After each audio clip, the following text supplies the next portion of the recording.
Hello friends welcome to my channel. आज के आमी रान्ना करब शिमेर बीचेर तरकारी।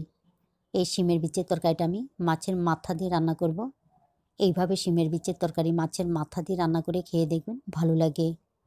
তাহলে চলুন দেখে নিই কীভাবে আমি এই শিমের বিচের তরকারি রান্না করব।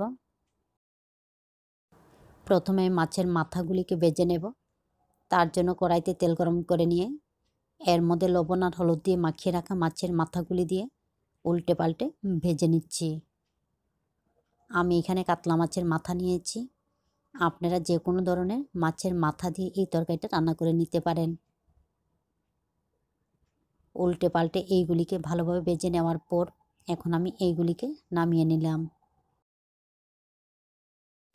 আবারও কড়াইতে তেল গরম করে নিয়ে এর মধ্যে দিয়ে দিলাম একটা পেঁয়াজ কুচি। পেঁয়াজটা যদি পছন্দ না করেন তাহলে এর পরিবর্তে মেথি ফোড়ন দিয়েও কিন্তু এই তরকারিটা রান্না করে নিতে পারেন। পেঁয়াজগুলি যখন হালকা নরম হয়ে যাবে এবারে এর মধ্যে দিয়ে দিলাম কেটে রাখা আলু।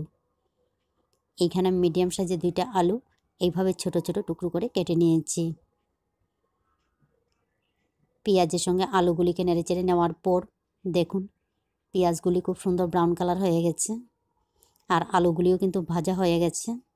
এবারে এর মধ্যে দিয়ে দিলাম 1 চা চামচ আদা বাটা, হাফ চা চামচ কাঁচা লঙ্কা বাটা, আর এইখানে আমি জিরার গুঁড়া ধনিয়ার গুঁড়া মিলিয়ে 1 চা চামচ আর সামান্য একটু লাল মরিচের গুঁড়া জল দিয়ে গুলে নিয়েছি। আর একই সঙ্গে দিয়ে দিলাম হাফ চা চামচ হলুদের গুঁড়া, পরিমাণ মতো লবণ। আপনারা চাইলে এর মধ্যে একটা টমেটো কুচিও কিন্তু ব্যবহার করতে পারেন।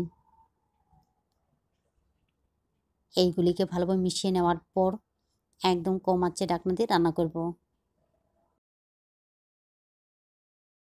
প্রায় 1 মিনিটের মতো কম আঁচে ঢাকনা দিয়ে রান্না করে নেওয়ার পর দেখুন আলুর সঙ্গে মশলাগুলি খুব সুন্দর কষানো হয়ে গেছে। এবারে এর মধ্যে দিয়ে দেব সিদ্ধ করে রাখা কাঁচা শিমের বীজ। এইখানে আমি 250 গ্রামের মতো কাঁচা শিমের বীজ আগের দিন ভিজিয়ে তারপর উপরের খোসাটা ছাড়িয়ে এইগুলিকে আমি সিদ্ধ করে নিয়েছি। তবে সিদ্ধ করার সময় লক্ষ্য করতে হবে শিমের বীজগুলি যাতে একদম গলে না যায়, প্রায় 90% যাতে সিদ্ধ হয় এমনভাবে এইগুলিকে সিদ্ধ করে নিতে হবে। এখন আলুর সঙ্গে শিমের বীজগুলিকে আবারও একটু নেড়েচেড়ে কষিয়ে নিতে হবে। এই সময়ের মধ্যে বাজারে প্রচুর পরিমাণে কাঁচা শিমের বীজ পাওয়া যায়।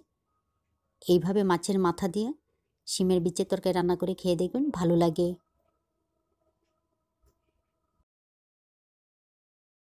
প্রায় 1 মিনিটের মতো কম আঁচে এইগুলিকে নেড়েচেড়ে কষিয়ে নেওয়ার পর এর মধ্যে দিয়ে দেব জল। আপনারা চাইলে সিদ্ধ করে রাখা শিমের বীজের জলও কিন্তু ব্যবহার করতে পারেন। তবে এই রান্নার মধ্যে জলের পরিমাণটা কম দিতে হবে। গ্রেভিটা যাতে ঘন থাকে এমনভাবে এই তরকারিটা রান্না করতে হবে। গ্রেভিটা ফুটে উঠলে এর মধ্যে দিয়ে দিচ্ছি আগে থেকে ভেজে রাখা মাছের মাথাগুলিকে আমি টুকরো করে কেটে নিয়েছি। আর একই সঙ্গে দিয়ে দিলাম 2 থেকে 3টা আস্ত কাঁচা লঙ্কা। গ্রেভির সঙ্গে মাছের মাথাগুলিকে হালকাভাবে মিশিয়ে নেওয়ার পর আবারও ঢাকনা দিয়ে রান্না করব। প্রায় 20 মিনিটের মতো কম আঁচে এইগুলিকে ঢাকনা দিয়ে রান্না করে নেওয়ার পর আমার আলু আর শিমের বীজ একদম সিদ্ধ হয়ে গেছে। আলু আর শিমের বীজগুলিকে ভালোভাবে সিদ্ধ করে নিতে হবে আর গ্রেভিটা ঠিক এমনভাবে থাকলেই বেশি ভালো লাগে। তারপর এর মধ্যে দিয়ে দিচ্ছি বেশ খানিকটা ধনিয়া পাতা কুচি। আপনারা চাইলে এর মধ্যে সামান্য একটু গরম মশলার গুঁড়াও কিন্তু ব্যবহার করতে পারেন।